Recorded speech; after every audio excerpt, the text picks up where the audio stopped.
मला वेळ लागले या गाण्याचं शूटिंग. टँकर बोलवायचे सेटवर. बारिश म्हणल्यानंतर प्रचंड पाऊस. दिसताना असं होत होतं की अरे वा मी किती एन्जॉय करते, पण अरे बापरे खूप मोठे थेंब आहेत हे, म्हणजे मला डोळे नाही उघडता येत आहेत की छत्री फिरवत मी ते गातेय गाणं. एक माणूस चाकू घेऊन पाठीमागे येत होता माझ्या. शाळाला शूट होऊन मला वाटतं 2 वर्ष झाली होती ऑलरेडी आणि प्रोड्युसरच मिळत नव्हता. सगळी हॉलिवूडची टीम होती. डिएगो रोमेरो कॅमेरामन, त्याच्यानंतर क्रिस्टोफर हार्वी म्हणून तो US चा साऊंड डिझायनर होता. 6 वाजल्यानंतर शूट नाही करायचे ते. सगळे कपडे सुद्धा चहाच्या पाण्यातनं काढले होते, कारण विंटेज फिल्म होती, त्यामुळे इतकं स्वच्छ पांढरं फ्रेश आत्ताचं दिसलं असतं. उगाचच मिळतायत सिनेमे म्हणून करायचे असं मला नव्हतं करायचं. तानी सिनेमा जेव्हा आला त्या फिल्ममध्ये असं झालं की सेटवरनं प्रोड्युसर्सचे पैसे चोरीला गेले. कुटाळा तलावाच्या इथे होता सेट. असे झोपड्यांसारखं केलं होतं. उडू न गेला. अर्धा सेट भिजला. प्रचंड पाऊस. 60% of the film night scenes होते. They all were out focus. बापरे, it was a nightmare for the producer. It was his first film. Timepass release झाला आणि झीनी फिल्म घेतली आणि आता ती झीची one of the highest TRP to Zee Talkies. नमस्कार, मी केतकी माटेगावकर. कांचनताईंच्या बातो बातो में ह्या पॉडकास्टमध्ये मी कांचनताईंची खूप गप्पा मारल्या आहेत, खूप धमाल केली आहे आणि माझा प्रवास सांगीतिक आणि अभिनयाचा शेअर केलेला आहे आणि आता अपकमिंग काय आहे ते पण शेअर केलं आहे. त्यामुळे त्यांच्या चॅनलला सबस्क्राईब करा, लाईक करा आणि खूप शेअर करा, कमेंट्स पण करा. तुमच्या प्रतिक्रिया आमच्यापर्यंत पोहोचवा. धन्यवाद.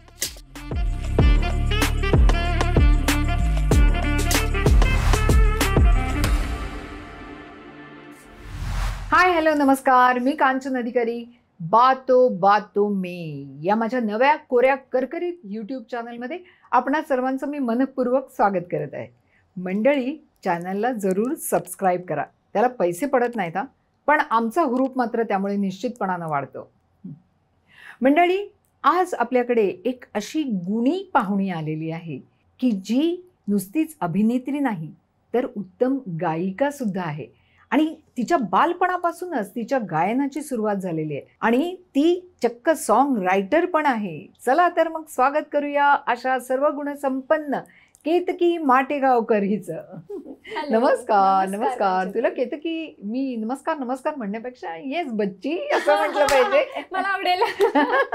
येस.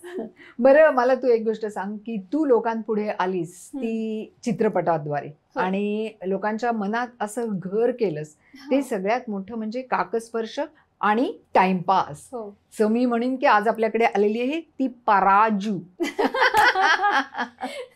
केतकी नाव कमी आणि प्राजू नाव जास्ती आता पडलेलं आहे. एक्झॅक्टली. केतकी म्हणल्यावर कदाचित मी असं करणार नाही, पण प्राजू म्हणजे तो पिक्चरच तसा छान झालेला होता, अतिशय सुंदर. आता आपल्या त्या पिक्चर पासून खरं तर सुरुवात झालेली आहे, तर त्यामुळे आपण सुरुवात करूया त्याच पिक्चरच्या आठवणींपासून. कसा मिळाला टाइमपासचा हा चित्रपट तुला? मी खरं सांगू का, एखादी गोष्ट तुमच्या आयुष्यात जर येणार असेल तर आजूबाजूच्या गोष्टी घडत जातात ना, एक्झॅक्टली, त्या सगळ्या लाईन अप होतात आणि टाइमपास तशा पद्धतीने मला मिळाला ऍक्च्युली. म्हणजे मला खरं तर ह्याचं क्रेडिट मी रवी सरांना देईन, रवी जाधव. त्यांनी मला इतका सुंदर चित्रपट मला दिला माझ्या आयुष्यात. टाइमपासचं इतकं मोठं कॉन्ट्रीब्युशन आहे की लोकांपर्यंत फक्त मी अभिनेत्री म्हणून नाही तर गायिका म्हणून दोन्ही एकाच चित्रपटामधून खूप मोठ्या प्रमाणात पोहोचले मी. आणि हा चित्रपट ऍक्च्युली जेव्हा बनला, BP झाला होता तेव्हा, बालक पालक जज झाला होता आणि आई बाबांना, तेव्हा मी लहान होते, आई बाबांना तेव्हा रवी सर भेटले आणि म्हणाले. तू लहान म्हणालीस तर वय काय होतं तेव्हा? जेव्हा फिल्मचं जेव्हा बोलणं सुरू झालं होतं तेव्हा आय थिंक 17 वर्षाचे, 16-17 होते. तर अर्थात त्याच्या आधी तुझे बरेचसे चित्रपट आलेत, आपण मंडळी त्याकडे वळणारच आहोत, पण सुरुवात झाली टाइमपासने, तर त्यामुळे लेट्स डू दॅट. तर झालं असं की बालक पालक खूप सुपर डुपर हिट झाला होता आणि त्याच्यानंतर आई बाबांना रवी सर भेटले आणि म्हणले की मी BP केलंय, आता मी TP करतोय. तर खूप एक्साइटमेंट होती आणि म्हटलं अरे बापरे, एवढ्या मोठ्या दिग्दर्शकांनी बोलवलंय आणि कसं होईल काय होईल. पण जेव्हा मी स्टोरी ऐकली तेव्हा मला लिटरली मीच दिसले त्या चित्रपटातली प्राजू ही ऍक्च्युली जशी मी तेव्हा होते, स्वभाव माझा किंवा घरी एक खूप प्रोटेक्टेड वातावरणात वाढलेली आणि एक निरागस चेहरा, तुझ्या चेहऱ्याला जी एक नॅचरल निरागसता आहे ना ती खूप लोभस आहे. Thank you so much. तर त्या वेळेला मी जशी होते तशीच भूमिका मला मिळाली करायला. आणि कुठेतरी केतकी जी ऍक्च्युली आहे इंट्रोवर्ट, किंवा आता आपण कसं होतं की कामामुळे आपण खूप ओपन अप होतो, आपण सोशल होतो, आपण काही प्रमाणात एक्स्ट्रोवर्ट होतो, पण ऍक्च्युली जशी मी तेव्हा होते तशीच मला पडद्यावर करायला मिळाली. त्यामुळे आणि शूटिंग जेव्हा केलं किंवा जेव्हा फिल्म आली तेव्हा असा अजिबात विचार पण नव्हता की ह्याचं इतकं ह्यूज प्रमाणात रूपांतर होईल. म्हणजे ते म्हणतात ना की लिओनार्डो डिकॅप्रिओ आणि केट विन्सलेटच्या आयुष्यात टायटॅनिक आहे, तसं माझ्या आयुष्यात टाइमपास आहे. Of course of course. त्या चित्रपटाच्या वेळी घडलेल्या काही गमती जमती सांग ना आम्हाला. बापरे, खूप आहेत ऍक्च्युली, किती सांगायच्या. झालं असं होतं की मला वेळ लागले या गाण्याचं शूटिंग आम्ही करत होतो आणि असं होतं की वेगवेगळ्या कॉस्ट्युम्स मध्ये आम्हाला ते शूट करायचं होतं गाणं. तर प्रत्येक वेळेला नवीन ड्रेस आणि माझे केस एवढे लांब होते त्यामुळे ते वाळवणं वॉज व्हेरी डिफिकल्ट. आणि तिथे ते टँकर बोलवायचे सेटवर आणि त्याचा बारिश म्हणल्यानंतर प्रचंड पाऊस. आणि तुम्हाला म्हणजे जास्ती माहितीये की पाऊस स्क्रीनवर दिसण्यासाठी तो डबल प्रमाणात फोर्सनी पाडावा लागतो ना, ते थेंब दिसत नाही. त्यामुळे ते दिसताना असं होत होतं की अरे वा मी किती एन्जॉय करते, पण अरे बापरे खूप मोठे थेंब आहेत हे, म्हणजे मला डोळे नाही उघडता येत आहेत. त्यामुळे अशा खूप गमती जमती झाल्या की पावसात भिजत असताना मला आठवतं आम्ही जिथे शूट करत होतो तिकडे डेंग्यूची साथ होती. बापरे. हो, आणि सगळे प्रिव्हेंटिव्ह घेऊन इंजेक्शन्स घेऊन सगळे शूट करत होते तिकडे. तिथे खूप म्हणजे मला आठवतं की रवी सरांनी मला खूप प्रोटेक्ट केलं तेव्हा. मी ते मला वेड लागल्याचा तो एक आयकॉनिक तो एक हे की छत्री फिरवत मी ते गातेय गाणं.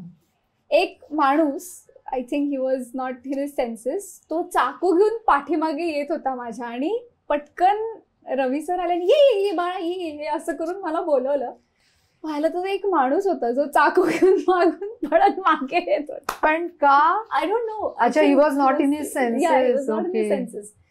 आणि मी आपली इथे मस्त मला वेळ लागले गाते. आणि हे गाणं पण तू गायलंयस ना? मीच गायलंय. हो, 2 ओळी झाल्या पाहिजेत. ऑफकोर्स. आताच जाऊ. हो येस. ओके. रंग बावऱ्या स्वप्नांना सांगा रे सांगा, कुंद कळ्यांना वेलींना सांगा रे सांगा, हे भास होती कसे हे नाव ओठी कुणाचे, का सांग वेड्या मना मला भान नाही जगाचे, मला वेड लागले प्रेमाचे,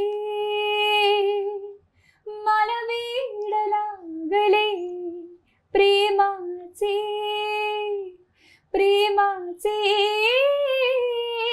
प्रेमाचे. वा वा वा. अप्रतिम. अगदी त्या सगळ्या प्रेम्स उभ्या केल्यास तू आमच्या डोळ्यासमोर. आणि मी म्हंटल तसं एक निरागस चेहरा आणि इतके बोलके डोळे, काय सुंदर कॉम्बिनेशन दिले. थँक्यू. कांचनताईंकडनं हे, मी त्यांची फॅन आहे त्यामुळे आम्ही नेहमी अवॉर्ड फंक्शन्सलाच भेटलोय, पण कधी काम करण्याचा योग नाही आला. पण आज ह्या निमित्ताने बातो बातो मध्ये येस नक्कीच राहिलेलं आहे ते, राहिलेलं आहे. I know that. बरं मला सांग की तू वयाच्या 3ऱ्या वर्षापासून गायला सुरुवात केलीस, बरोबर आहे? आणि तुझा अल्बम कितव्या वर्षी आणला तू? मी ऍक्च्युली 2-2.5 वर्षाची असल्यापासून जस्ट गुणगुणायला लागले होते. आणि मी 4 वर्षाची, 3.5 पावणे 4 वर्षाची होते तेव्हा चांदण्यात फिरताना आशाबाईंचं गाणं मी जस्ट गुणगुणत होते घरी अशी, काय म्हणजे सांगतोय? खेळता किती खेळता. कठीण गाणं. बापरे. तर आईला कारण खूप ऐकलंय हो, रिहर्सल तुझी आई करताना. गायिका आहे, त्याच्याविषयी सांग पहिलं. हो, तर आई म्हणजे ती प्रॉपर क्लासिकली ट्रेन्ड सिंगर आहे आणि सुवर्णा ना? सुवर्णा माटेगावकर. आणि आई माझी, म्हणजे मी तिचं लहानपणापासून तिचंच गाणं ऐकून कुठेतरी तेच संस्कार आहेत. म्हणजे लिसनर, ॲज अ लिसनर मी पहिलं लताबाई आशाबाईंपेक्षाही मी जास्ती आईचं गाणं ऐकलंय. कारण she has been every day practising, आणि तिला ते मी बघितलंय आणि तिचे शोज व्हायचे आणि तिचे अल्बम्स असायचे.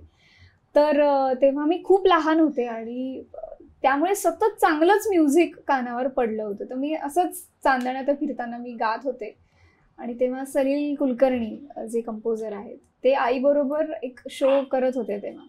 आणि ही पण गाते, तेव्हा आई म्हणली हा ही जस्ट लहान आहे अजून, गुणगुणते. तर म्हणे ही गाईल का, अल्बम काय का. तर आई म्हणली अरे नाही, ती अजून प्रॉपरली ट्रेंड नाही, अजून लहान आहे ती खूप. नाही म्हणे, मला हिच्या ह्या वयातल्या आवाजामध्ये मला तिच्याकडनं गाणं गाऊन घ्यायचंय. आणि मग आम्ही शिवरंजनी स्टुडिओमध्ये पुण्याला एक गाणं रेकॉर्ड केलं. तर मला सवय नव्हती हेडफोन्सची आणि हे, तर मला कळत नव्हतं की कसं काय. तर मी सलील काकाला असं म्हणलं की मला ना स्टेज करून दे, मला स्टेजवर गायची सवय आहे. तर त्यांनी असं फेक स्टेज तयार केलं. आई अशी ताल धरून बाजूला होती, 4.5 वर्षाची होते मी, आणि सलील काका पेटी घेऊन होता. आणि मग ते सलग एक अख्खं गाणं, वन टेक फुल ते झालं रेकॉर्ड. ते पहिलं गाणं होतं, बालगीत होतं. आठवतंय? हो आठवतंय. मला ना खरंच इथे प्रेक्षकांना सांगावंसं वाटतंय की बालगीत हा प्रकार आजकाल खूप कमी आहे. म्हणजे मला आठवतंय ते शेपटीवाल्या प्राण्यांची भरली होती सभा, असावा सुंदर चॉकलेटचा बंगला, त्याच्यानंतर मामाच्या गावाला जाऊया, झुक झुक झुक झुकागीने गाडी वगैरे. आणि अजूनपर्यंत आम्ही म्हणजे त्याच गाण्यांमध्ये नवीन नवीन पण बालगीतं आली पाहिजेत, यायला पाहिजेत. म्हणजे लहानपण माझं तरी बालगीतांनी खूप सुंदर केलंय. आणि म्हणजे मी इतकी बालगीतं रेकॉर्ड केली आहेत, म्हणजे त्याला मी सांगू शकत नाही. 60-70च्या वर बालगीतं असतील मी गायले असेल. आणि ते असं होतं की आता ती ऐकताना इतकी मजा वाटते की तेव्हा सुद्धा विंदा करंदीकरांचं जे गाणं मी गायले सलील कुलकर्णींचं, ते सुद्धा इतकं निरागस सुंदर होतं. म्हणजे इट प्रिझर्व्स युअर चाइल्डहुड, असं कुठेतरी मी म्हणेन की बालगीतं एन्जॉय केली पाहिजेत आत्ताच्या सुद्धा मुलांनी. हो, मला जाम आवडतात बालगीतं, कारण की ती तुम्हाला त्या पिरियड मध्ये, त्या ट्रान्स मध्ये घेऊन जातात. ऍब्सोल्युटली. आता तुम्हाला घेऊन जा. ओके. मी जे पहिलं गाणं गायले होते ते होतं अब्बब्बब्बब्बब्बब्ब केवढा फणस आई, अब्बब्बब्बब्बब्बब्ब केवढा फणस आई, आजोबांचं पोट सुद्धा एवढं मोठं नाही, आजोबांचं पोट सुद्धा एवढं मोठं नाही, अब्बब्बब्बब्बब्ब केवढा फणस आई. वा वा वा. सुंदर सुंदर, किती छान वाटलं. सगळं असं मस्त नर्सरी वगैरे याच्यामध्ये गेल्यासारखं वाटलं. बरं मला सांग की हा संगीतिक प्रवास जो आहे तो, मी तुझी आज मुलाखत घ्यायला बसले तेव्हा मला तो कळला. लोकांना एवढा माहिती नाहीये तुझा तो सांगीतिक प्रवास. म्हणजे मोठं झाल्यानंतरच जसं मला वेळ लागले प्रेमाचे वगैरे. बरं, ह्या सांगीतिक प्रवासाच्याच बरोबर तुझं सारेगमप मध्ये पण तू लिटिल चॅम्प्स याच्यामध्ये तू एंट्री घेतलेली होतीस. तो पिरियड कसा होता, ते काय होतं? ऍक्च्युली खरं सांगायचं तर ते खूप नंतर झालं. म्हणजे मी 4व्या वर्षापासून ते 13व्या वर्षापर्यंत गाणी गात होते. माझा पहिला प्लेबॅक मी 8व्या वर्षी केला. एक मुंगी उडाली आकाशी नावाचा एक सिनेमा होता ज्ञानेश्वरांचा. तर त्यामुळे त्याच्यामध्ये जे एक गाणं होतं की मजवरी दया करा ताटी उघडा ज्ञानेश्वरा, हा मुक्ताईच्या आवाज म्हणजे च्या कॅरेक्टरसाठी. हो, ते तेव्हा छोटी जी दाखवली तिच्यासाठी मी ते गाणं, छोटी मुक्ताई, तिच्यासाठी मी ते गाणं तेव्हा पहिला तो प्लेबॅक होता, तो तेव्हा गायला. That was your playback? Yeah, that was my first film as a playback singer. आणि त्याच्यानंतर म्हणजे भरपूर जिंगल्स आणि अल्बम्ससाठी गाणं सुरू झालं. पण कुठेतरी ती एक इमेज होती ना की बालगीतच गाते. मग कुठेतरी मलाही ते म्हणजे तेव्हा मला कळत नव्हतं, आई बाबांचं ते डिसिजन होतं की तू हे एक्सप्लोअर केलं पाहिजेस, मोठ्यांची गाणी, आता तयारी तुझी वाढली पाहिजे. कारण आई बाबा खूप परखड होते काही बाबतीत, एस्पेशली आई, की म्हणजे मी कार्यक्रमांमध्ये गात होते कारण तो अल्बम वर्क झाला. 4थ्या वर्षी जेव्हा मी तो अल्बम केला तो खूप गाजला तेव्हा, त्यामुळे त्याचे कार्यक्रम व्हायला लागले. पण आई वॉज व्हेरी कन्सर्न की मग हिचा रियाज आणि हिची तयारी मागे पडेल, आधीच खूप परफॉर्म करायला लागली तर. त्यामुळे माझं एकीकडे क्लासिकलचं शिक्षण सुरू झालं आणि कुठेतरी आईला असं वाटत होतं की कॉम्पिटिशन किंवा बाकीच्या मुलांबरोबर गाऊन तुम्ही एक कुठेतरी मोटिवेट होता किंवा तुम्हाला लक्षात येतं की तुम्ही कुठे स्टँड करताय, काय तयारी करायला पाहिजे. म्हणून मला तिने सांगितलं की तू कॉम्पिटिशनमध्ये पार्टिसिपेट कर. आणि मग मी पार्टिसिपेट केलं आणि माझा एक्सपिरियन्स छान होता, कारण ऑनेस्टली जजेस खूप छान असायचे आणि उत्तम गाणी होती. कमलेश भडकमकर पासून सगळे म्युझिशियन्स इतके छान होते आणि ते शेड्यूल खूप गाजलं. आणि हो, काय म्हणजे धूम मचवलेली, म्हणजे कोणी सोडायचं नाही ते कार्यक्रम. राईट, या. सो तेव्हा असं झालं की नेमकं फायनल्स ना मला फ्लू झाला आणि मला म्हणजे परफॉर्म करायचं होतं. त्याच्या म्हणजे एक एपिसोड आधीपासूनच माझी तब्येत खूप खराब झाली आणि 104 पर्यंत ताप गेला होता. त्यामुळे मग डॉक्टर म्हणले की तिने आता अनुभवलंय ना कॉम्पिटिशन काय असते. म्हणजे आई बाबांनी पण हे खूप डिसिजन घेतलं की ती म्हणले की तू नको जाऊस आता. मी म्हणलं नाही, मी पडणार तर मग गाऊनच बाहेर पडणार. मला माहिती आहे की मी माझं 100% नाही देऊ शकणार आहे, पण म्हणलं जे काय ते मी क्विट नाही करणार. म्हणलं मी गाऊन बाहेर पडणार.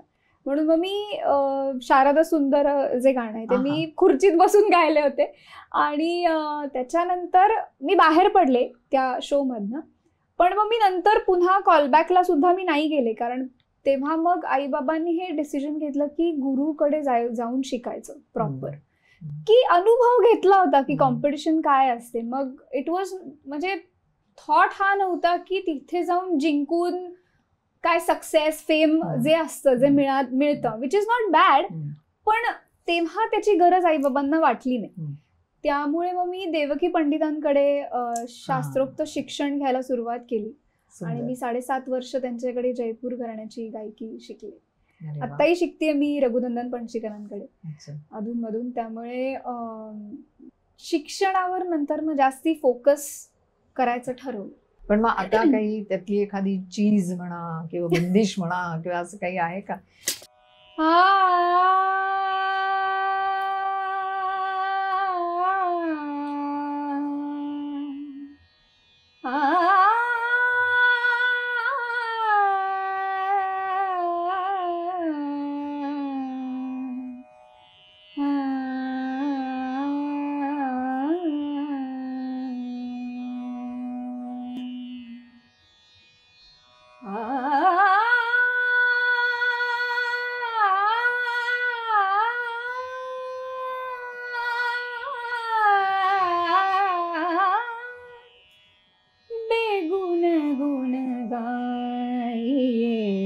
अल्लाह के सामने बेगुन गुन गाइए, अल्लाह के सामने जब जाओगे पूछेंगे बात,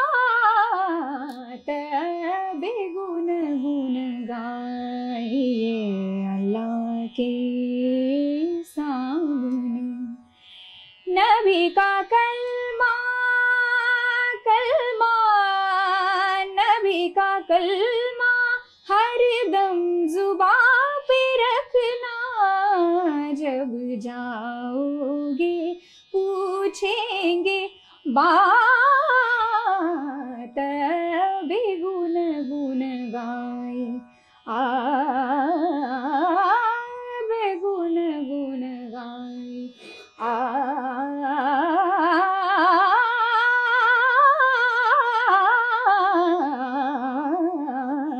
बेगुन गुन गाए, बेगुन गुन गाए, बेगुन गुन गाए.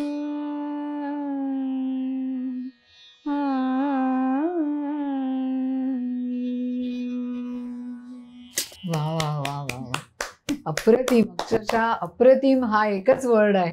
ती सुंदर तयारीने गातेस तू. Thank you so much. खूप खूप खूप बरं वाटलं. थँक्यू. म्हणजे असं गाण्याला इतकं म्हणजे तू एवढी स्क्रीनवर अपिअर झालीस, लोकांच्या पुढे एवढी तू आलीस आणि तरी सुद्धा तू गाण्याच्या बाबतीमध्ये तुझं कौशल्य हे तितक्याच म्हणजे तन्मयतेने जपतेस, जोपासतेस. आणि मी एवढंच म्हणू शकेन की माझ्याकडनं तुला God bless you. Thank you so much. खूप सुंदर सुंदर गोष्टी तुझ्या आयुष्यात होत अशीच थँक्यू. माझी प्रार्थना राहील देवाकडे.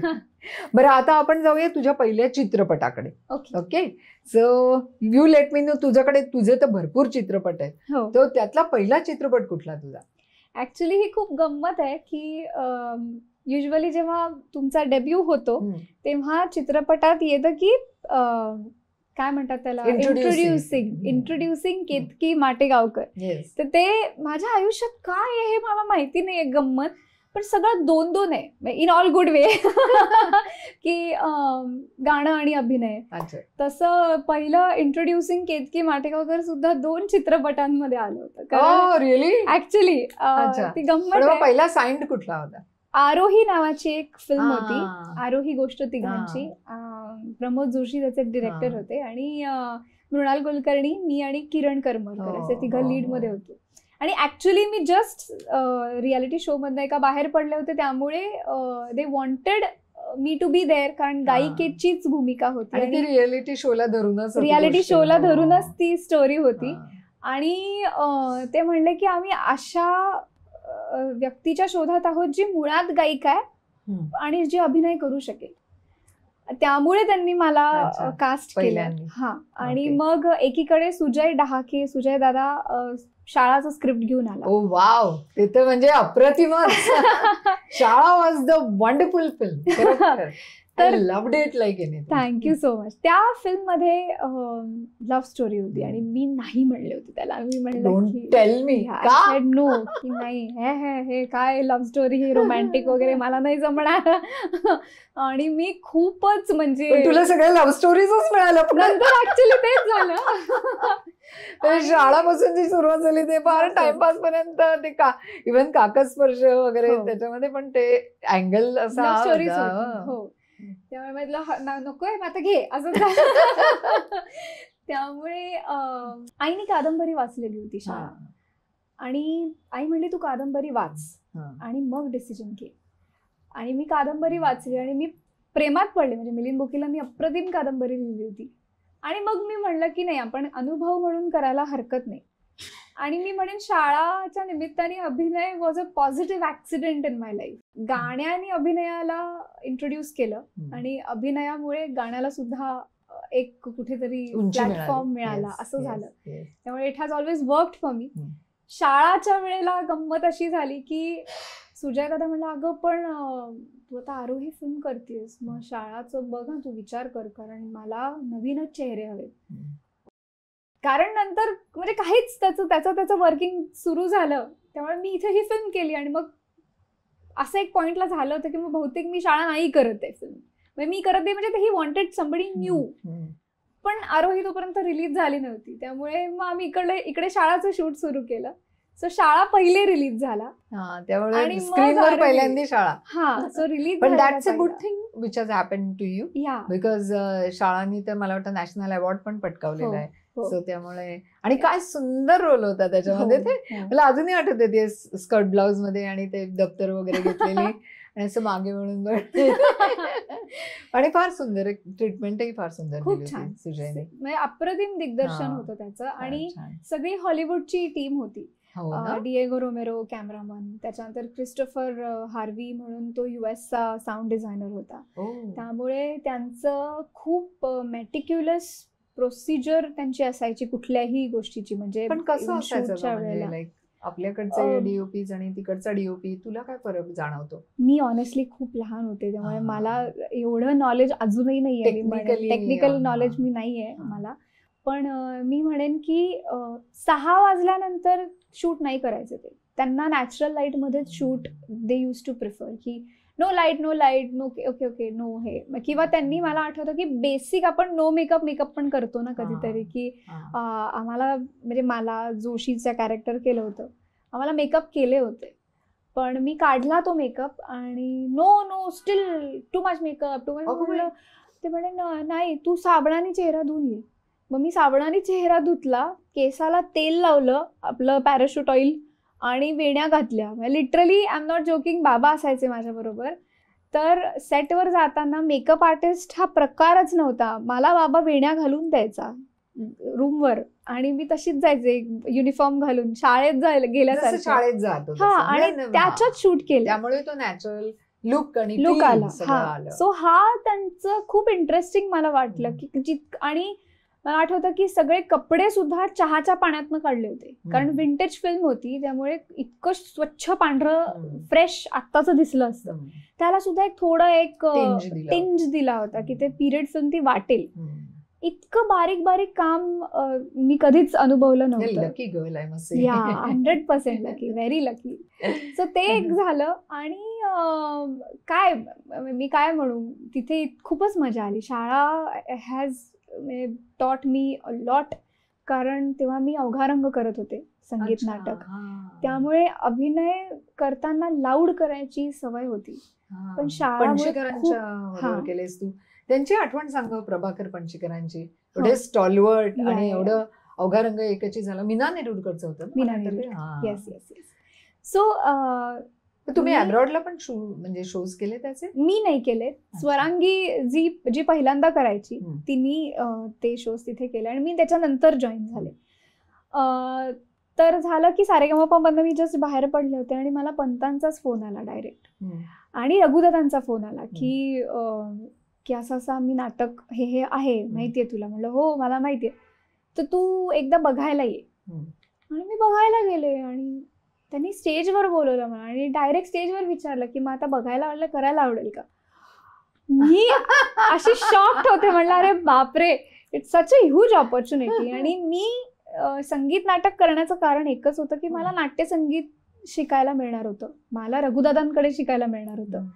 आणि रघुदादा किशोरीताईंच्या घराण्याची गायकी त्यांची आहे.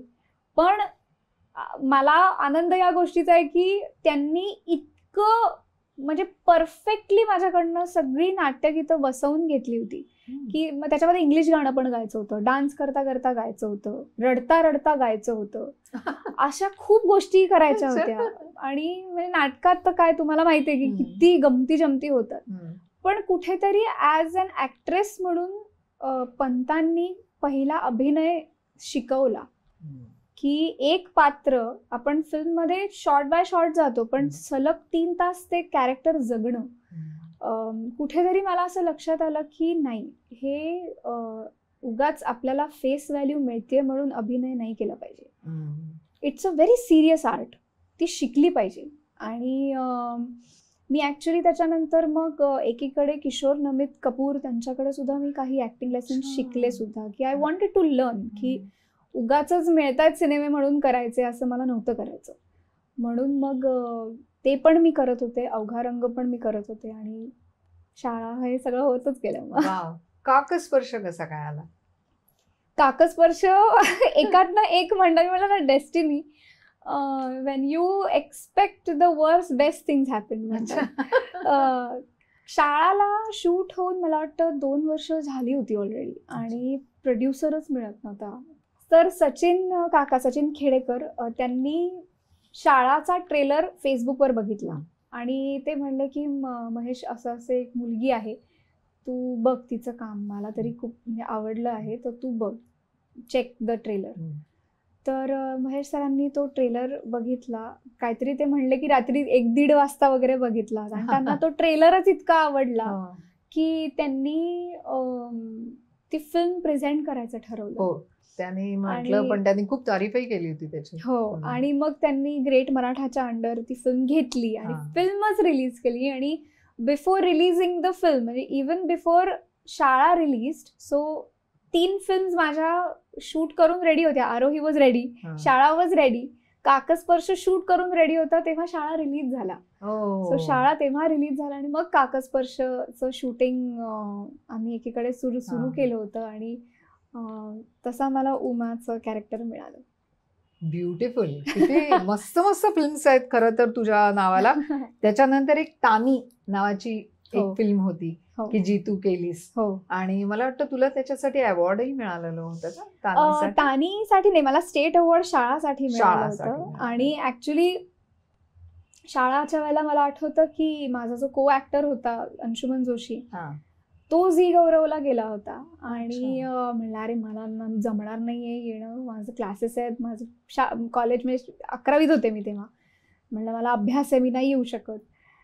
तर त्यांनी मला हा ठीक आहे मी जातो, अटेंड करतो वगैरे वगैरे. आणि काहीच आयडिया नव्हती आणि मला खूप आवाज येत होता. म्हणलं हा बोल बोल काय. तो म्हणलं तुला अवॉर्ड आहे तुला बेस्ट डेब्यू अवॉर्ड मिळालंय असं म्हणून शाळासाठी मला झी गौरव मिळालं Wow. बेस्ट डेब्यू म्हणून.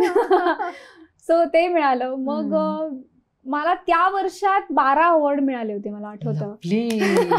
स्टेट अवॉर्ड मिळालं होतं पदार्पण म्हणून. शाळाला तर नॅशनल मिळालं. आणि असं सगळं होत असताना काकस्पर्श रिलीज झाला. तेव्हा मला परफॉर्म करायला बोलवलं होतं सिंगापूरला महेश सरांनी, मिक्टाला. आणि गंमत अशी झाली, माझा परफॉर्मन्स झाला आणि मी इतकी म्हणजे मी I was so tired, so मी झोपून गेले विंगमध्ये. आणि नंतर मला लक्षात आलं की I was nominated for best actress of MICTA, जो अभिनेत्री, सर्वोत्कृष्ट अभिनेत्री. तर काकस्पर्शाला मग सर्वोत्कृष्ट अभिनेत्रीचा सिंगापूर मिक्टा अवॉर्ड मिळाला. अरे वा. So it was back to back ते.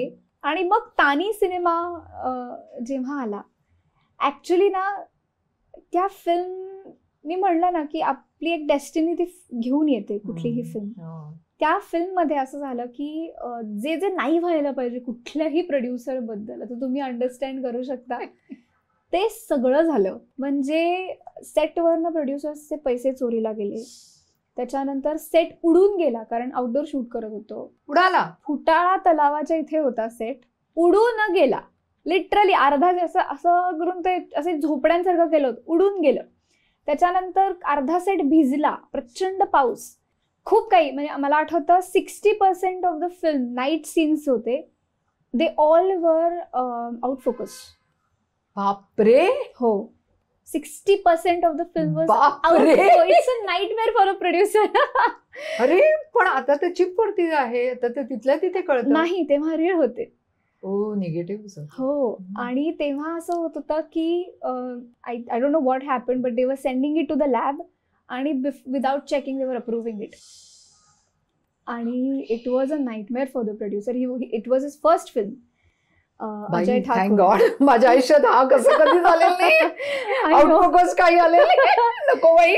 मी इमॅजिन पण नाही करू शकत. खूप खूप काही झालं होतं. बापरे, आणि बापरे, बाप. मी I can't शूट believe. करून आले, थरथरायला लागले मी. आम्ही आलो परत. आल्यानंतर म्हणजे काय सांगू मी, आम्ही सगळे actors we were at our own homes. आणि दुसऱ्या दिवशी फोन आला की ऐसा ऐसा हुआ है, आप आइए, कॅन यू कम, कुछ करेंगे. आम्ही सगळ्यांनी सपोर्ट करायचं ठरवलं की ऑफकोर्स म्हणलं. आणि मी कारनी गेले मग नागपूरला पुन्हा. आणि मला आठवतं सलग 3 दिवस आय रिमेंबर 1 मिनिटं झोपले नव्हते मी. म्हणजे आउटडोर शूट होतं, थंडी होती नागपूरची, आणि प्लॅस्टिकच्या खुर्चीमध्ये मी झोपायचे. माझा शॉट झाला की परत झोपायचे, परत शॉट आला, अरे अरे सेट भिजतोय, थोडी सरक अजून, आता पटकन शॉट घेऊ, आता अजून थोडी सरक, आता शॉट घेऊ, असं शूट केलंय त्या फिल्मचं. म्हणजे it was so difficult shooting it. आणि नेमकं असं झालं की थिएटर्स तेव्हा नाही मिळाले चित्रपटाला. दॅट्स द सगळीकडनंच त्याला फटका होता. हा, पण टाइमपास रिलीज झाला आणि झीनी तानी फिल्म घेतली. आणि आता ती झीची वन ऑफ द हायेस्ट, म्हणजे आय थिंक 2014 मध्ये the highest TRP Taani got highest TRP to Zee Talkies. So they celebrated, म्हणजे पार्टी झाली होती की रात्री 3 वाजता सुद्धा आत्ताही बघितलं की तानी लागलेला असतो. आणि त्याच्यानंतर इतका म्हणजे एक टाइमपासचा ऑडियन्स आहे की ज्याला टाइमपास आवडतो, पण एक तानीचं ऑडियन्स वेगळं आहे की ज्या खूप छान म्हणजे गावागावातली जी लोक आहेत ना त्यांना तानी खूप आवडतं. So it's a very special film for me. काही काही चित्रपटामध्ये तू नुसती गाणं पण गायलेलं आहेस. मला वाटतं आनंदी गोपाळमध्ये तू गाणं गायलं का? काम आनंदी केलं? गोपाळ गाणं गायलेलं होतं. दशावतार नावाची एक हो. अॅनिमेशन अॅनिमेशन त्याच्यामध्ये पण तू गाणं हो गायलेलं हो आहेस. हो. अजून कुठल्या कुठल्या ह्याच्यात गायलं? ऍक्च्युली खूप फिल्म्स ना आता खूप फिल्म्स ना झालंय. हा. म्हणजे मी वायझेड नावाची एक फिल्म होती समीर हो. विद्वांशी, त्याच्यात प्रियकरा नावाचं एक गाणं, ते खूपच, ते ऍक्च्युली लॉकडाऊन मध्ये खूप व्हायरल झालं. त्याच्यानंतर आनंदी गोपाळमध्ये रंगमाळीला ते गायले हा. होते. फोटोकॉपी नावाची फिल्म होती. मग इश्कवाला लव्ह मध्ये एक गाणं होतं, अविनाश विश्वजित त्यांचं गाणं होतं. आता खूप गाणी, आता भरपूर झाली आहेत गाणी, तर कसं सांगू मी. सो टाइमपास नंतर प्लेबॅक सिंगर म्हणून सुद्धा प्रवास सुरू झाला. टाइमपासच्या वेळेला फिल्मफेअर सुरू झालं होतं, पहिलं वर्ष होतं फिल्मफेअरचं. So I was very lucky की तेव्हा फिल्मफेअर एक सर्वोत्कृष्ट गायिका म्हणून पहिलं जे मराठीत फिल्मफेअर मिळालं ते मला मिळालं. So it was a wonderful experience. मस्तच. त्याच जोडीला तू एक सायन्स फिक्शनचं फुंतरू नावाचं पिक्चर केलंस, हो. जे कमर्शियली फार हिट नाही झालं, परंतु must be a different experience. Very different. कसं होतं त्याच्या शूटिंग मधलं सांग. ऍक्च्युली मी आणि सुजय दादांनी शाळा तेव्हा केला होता, आणि त्याच्यानंतर टाइमपास रिलीज झाल्यानंतर अजय ठाकूर सर, अजय जी मला म्हणाले की केतकी हम एक फिल्म कर रहे हैं, ऐसा ऐसा है, और we want to do a science fiction, first Marathi science fiction film. आणि खूप ब्रिलियंट वन लायनर होती की एक मुलगा एका मुलीच्या प्रेमात पडतो, ती नाही म्हणतो, तिचा एक होलोग्रॅम AI व्हर्जन काय होलोग्रॅम बनवतो. म्हणलं हे ब्रिलियंट आहे, खूप छान आहे. तर तेव्हा असं होतं की मग आपके दिमाग में कौन है डायरेक्टर, म्हणलं दुसरा कोई हो ही नहीं सकता. तेव्हा मी सुजय दादा बरोबर जस्ट काही वर्षांपूर्वी काम केलं होतं. म्हणलं सुजय दादा म्हणजे ॲक्च्युली मैं उनसे ही मैं बात कर रहा हूँ. तर त्या निमित्ताने आम्ही पुन्हा एकत्र आलो आणि काम केलं. आणि फुंतरूच्या वेळेला असं होतं की it was very strict process. म्हणजे सकाळी 9 वाजल्यापासून ते रात्री 9 पर्यंत आम्ही सूर्यदादाच्या ऑफिसवरच असायचो फॉर अबाउट अ मंथ. आणि रोज ग्रूमिंग सेशन्स असायचे, रोज we use to work on every काय म्हणतात ॲस्पेक्ट ऑफ हे. म्हणजे आम्ही खूप फिल्म्स बघितल्या, आम्ही खूप वेगवेगळ्या कॅरेक्टर्सचा अभ्यास केला. It was a very tough process. पण अल्टिमेटली एक गोल असं होतं की मराठीमध्ये सायन्स फिक्शन झालं नाही आहे. सो ते एक गोल होतं की ते करायचं. सो आणि ॲक्च्युली काळाच्या ती पुढची फिल्म होती, त्यामुळे खूप इंटेलेक्च्युअल किंवा मेकॅनिकल इंजिनिअरिंग करणाऱ्या वगैरे जे कॉलेज स्टुडंट्स आहेत त्यांना ती खूप आवडली. पण कॉमन पब्लिकसाठी it was little they could not relate. Relate नाही करू शकले. It was ahead of time. Yeah it was a good film. I have seen that film. मी थिएटरमध्ये पाहिली होती. ओके. आणि मी म्हटलं डिफरंट फिल्म, व्हेरी नाईस. पण ऑडियन्स त्याला म्हणजे ऍक्सेप्टन्स दिला नव्हता. आणि कुठेतरी तुझ्या बाबतीत पण त्यांना शाळा, काकस्पर्श म्हणा, सो लाईक कुठेतरी सोशल विषयावरच्या फिल्म्स जास्त करून, आणि मराठीमध्ये जास्त करून सोशल विषयाला एक हे होतं. आता येणाऱ्या फोर्थ कमिंग मध्ये काय काय आहेत तुझ्या फिल्म्स? अपकमिंग आता मीरा नावाची फिल्म येते, आणि it's one of the most difficult films as character of my life. मी आत्तापर्यंतचं असं म्हणेन की मी आणि प्रसाद ओक असे लीडमध्ये आहोत. आणि it was a wonderful experience to work with Prasad dada. म्हणजे he is a genius. And another genius I would say is the director of the film, Kedar Divekar. त्याची ॲज अ दिग्दर्शक पहिली फिल्म आहे. He is actually a music director, पण he is directing for the first time. आणि music थेरपीवर cinema आहे. आणि lot of people talk about, आपण सध्या मेंटल हेल्थ बद्दल खूप इश्यूज आहेत सध्या, त्याच्यावरती फिल्म आहे. आणि रिलेटेबल आहे, 100% रिलेटेबल आहे. एव्हरीबडी अराउंड, आता ही जी जेनझी जनरेशन आहे, everybody is going through stress. It's like, तुला वाटतो का ग स्ट्रेस स्वतःला? गाण्यामुळे मी काय म्हणतात, गाण्यामुळे मी खूप रिलॅक्स असते. पण स्ट्रेस असतो ना, डेफिनेटली असतो. वर्क स्ट्रेस डेफिनेटली असतो. पण कुठेतरी मला असं वाटतं की तुम्ही तुमच्या कोरकडे गेलं पाहिजे की तुम्ही का हे करताय, आनंदासाठी करताय. सो मी आनंदासाठी काम करते फक्त. म्हणजे मी खूप ॲम्बिशियस आहे, बट गाणं म्हणल्यानंतर it's not limited to career world, it's much more for me. So yeah, so Meera again, so coming back, Meera येते आता फिल्म लवकरच. अँड आय एम लाईक, म्हणजे खूप डिफिकल्ट होतं, खूप difficult as a character. Meera title कॅरेक्टरच प्ले केलं त्याच्यामध्ये. तर I am very excited for that. Lovely, all the best to you. Thank you. तू पांघरुण नावाच्या चित्रपटामध्ये पण होतीस ना? मी गायिका म्हणून त्याच्यामध्ये. अच्छा, त्याच्यामध्ये गाणं गायलेलं होतंस. ओके. आता गाण्याचं तुझं, तू गाण्यावरती पण एवढं कॉन्सन्ट्रेट करणार आहेस, म्हणजे आजचं आपलं ठरलेलं असताना सुद्धा तुला अचानक आज आता रेकॉर्डिंग झाल्यानंतर लगेच रेकॉर्डिंगला पण जायचं. So it's a good thing. म्हणजे I am very happy and very glad. पण तू गाणं आणि अभिनय या दोन्ही कला ऍट अ टाइम अशा म्हणजे पॅरलल तू करू शकशील असं वाटतं का तुला? कुठेतरी संगीत हा दुवा आहेच प्रत्येक ह्याच्यात. आता जसं Meera is music therapy. So again there is something related to music. So anything that has musical value. आणि जी माझी कोर बिलीफ सिस्टीम आहे की मला असे सिनेमे करायचे ज्याच्यामुळे लोकांच्या आयुष्यात काहीतरी बदल घडेल, एंटरटेनमेंट मिळेल, त्यांनी आनंद मिळेल, और काहीतरी ते घेऊन जातील. 3 तास they will forget their pain and stress. Haridarshanachi Odh हे चक्क तू पंडित म्हणून आपण त्यांना, सुरेश वाडकरजी यांच्याकडनं तू, म्हणजे you are the music director आणि ही इज द सिंगर. काय म्हणशील या कॉम्बिनेशन विषयी?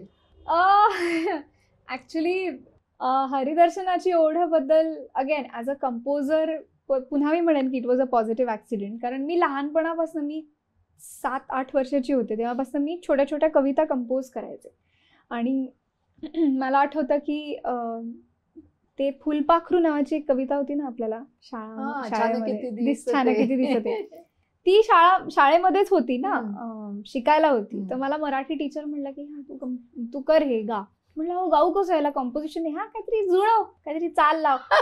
म्हणलं ओके, असं म्हणून मी चाल लावली होती तेव्हा शाळेमध्ये अशी कोपऱ्यात बसून, आणि ती मी प्रेझेंट केली होती वर्गासमोर. आणि त्याच्यानंतर मी थोडं थोडं कंपोज करत होते. पण मी काय होती तुझी चाल? मला ओरिजिनल चाल माहितीये, मला आठवत नाही. काहीतरी स्टुपिड असणार आहे अजिबात त्याला. म्हणजे आता ते टाइमपास मधलं फुलपाखरू खूप अमेझिंग चिनारदा महेशदानी केलंय, त्यामुळे दोन्ही म्हणून दाखव. बापरे, दोन ओळी म्हणजे काय त्याच्या? मी एक 7 वर्षाची मुलगी काय टॅलेंटेड गर्ल. सो असं काहीतरी होतं. फुलपाखरू छान किती दिसते, फुलपाखरू, असं काहीतरी ते होतं. सुंदर, अशी ती चाल होती. पण मला पर्सनली ज्याच्यावर ऍक्ट करायला मला खूप आवडलं. म्हणजे ते असे सगळे मुलं बघतात, अरे ही किती सुंदर आहे वगैरे वगैरे. ते तसं शूट केलं ना टाइमपास मध्ये. That was much more fun. अरे बापरे, ते मी नाही गायले, चिनारदानी गायलंय. त्यामुळे फुलपाखरू छान किती दिसते, फुलपाखरू. 2 रंग बघायला मिळाले. एकाच फुलपाखराचे 2 रंग. मस्त मस्त मस्त. आता तुझ्या फ्युचर मधल्या गाण्याच्या अल्बम्स विषयी आपण जरा बोलूया. कारण की तू जेव्हा मी तुला फोन केले तेव्हा म्हणजे माझं ना अल्बमचं आपलं केवढं बॅक अँड फोर्थ झालंय, बापरे. पण मी म्हटलं की अल्बमचं रेकॉर्डिंग आहे, म्हटलं छान मस्त मस्त मस्त. So it started with Haridarshanachi एवढं ऍक्च्युली, की तेव्हा सुरेशजी गायले आणि बाबांनी ते directly, I just complete that. Sureshji गायले, बाबांनी मला जस्ट पाठव तुझं रेकॉर्ड करून, म्हणून मी ते असंच पाठवलं हरिदर्शन. आपण याच्यामध्ये विसरलो, तुझे बाबा पण उत्तम हार्मोनियम वादक. हो. तर ते गाणं सुरेशजींना पाठवलं आणि सुरेशजी म्हणले मला हे गायचंय. त्यांनी मला फोन केला, ते मला म्हणाले की बाळा खूप छान केलंयस कंपोज. मी नक्कल नाही करणार, मला फटके बसतील. खूप छान केलंयस, मला आवडलंय. तर ते गायले आणि खूप प्रेमाने गायले. आणि ते मला असं डोक्यावर हात ठेवून म्हणले ते तू कंपोज कर अजून. सो तेव्हापासून आता इंडिपेंडेंट म्युझिक खूप येत आहे. अपार्ट फ्रॉम प्रिव्हिलेज की मला सगळ्या संगीतकारांकरता गायला मिळतंय, त्यांच्याबरोबर काम करायला शिकायला मिळतंय. पण कुठेतरी एक इंडिपेंडेंट म्युझिक जितकं आता येतंय सगळीचकडे, आता तो नवीन ट्रेंड सुरू झाला, which is an amazing thing. So आता बरेच इंडिपेंडेंट प्रोजेक्ट्स मी रिलीज करतेय. आता नुकतंच एक लंबोदर तू नावाचं MD सौरभ यांचं कॉम्पोजिशन मी गायले, आणि ते गणपतीमध्ये ऍब्सोल्यूट म्हणजे काही म्युझिक व्हिडिओ नाही, काही नाही, त्याला 1 मिलियन व्ह्यूज आले विदिन अ वीक. आणि पाहायला किती गंमत येते. हो, म्हणजे कसं काय असं झालं, म्हणजे असं अरे बापरे. आणि त्याच्यानंतर so we decided to come up with a sequel. So आता शंभो शंकर नाद हे नावाचं एक गाणं आहे, तर ते खूप सुंदर रिदमिक गाणं आहे, एकदम कमर्शियल गाणं आहे, आणि ते सुद्धा माझ्या चॅनलवर आता रिलीज आम्ही करू. आणि इंडिपेंडेंट वर मी म्हणलं तसं मी खूप मध्ये अल्बम्स आणि हे करत होते, कारण we were working on these songs. 2 lakh आत्ता सबस्क्रायबर्स माझे युट्यूबचे जस्ट कम्प्लीट झाले. Independent music also I am focusing on. So या सर्व गुण संपन्न असं मी म्हणेन तुला. Thank you so much. आणि खूप खूप खूप तुला आशीर्वाद असं म्हणेन मी, कारण की इतकी सुंदर करिअर आहे तुझी. अशी छान मस्तपैकी हसत राहा, छानपैकी बहरत राहा. Thank you so much. येते की आज तू माझ्या पॉडकास्ट मध्ये आलीस, बातो बातो मी या, आणि खूप सुंदर सुंदर गप्पा मारल्या आपण, आणि तुला तुझ्या भावी आयुष्याबद्दल हार्दिक हार्दिक शुभेच्छा. एक छोटीशी भेट. Thank you so much. थँक्यू. तुम्हाला सुद्धा खूप शुभेच्छा, आणि 1 लाख 1 मिलियन सबस्क्रायबर्स होऊ देत या चॅनलचे. Lovely lovely lovely.